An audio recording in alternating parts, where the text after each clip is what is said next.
ধর্মতলার নাম ধর্মতলা কেন? এই প্রশ্নের উত্তরের আগে আমি একবার দেবার চেষ্টা করেছি। আমাদের বেঙ্গলে মোটামুটি কোনো জায়গার নাম যদি ধর্মতলা হয়, তার মানে হচ্ছে তার আশেপাশে কোথাও একটা ধর্ম ঠাকুরের মন্দির হয় আছে, নাহলে একসময় ছিল।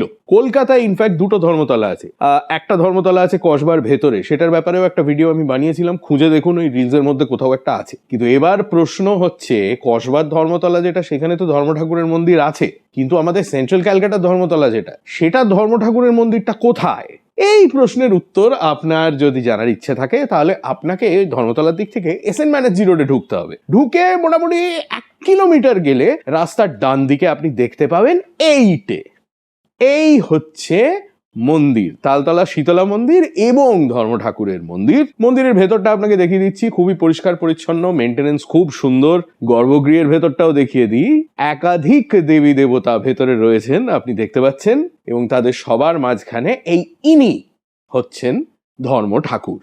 মন্দিরের প্রতিষ্ঠার তারিখ একটা ফলকে দেখতে পেয়ে আমি চমকে গেছিলাম। 1300 সাল বলে কি রে? এটা তো 1433 শুরু হলো শুভ নববর্ষ বাই দ্য ওয়ে। তার মানে 133 বছর আগে মন্দিরের এই স্ট্রাকচারটা তৈরি হয়েছিল। স্থানীয় লোকের বক্তব্য, মন্দির তার আগে থেকে আছে, তার আগে নাকি জাস্ট তালপাতার তৈরি মন্দির ছিল।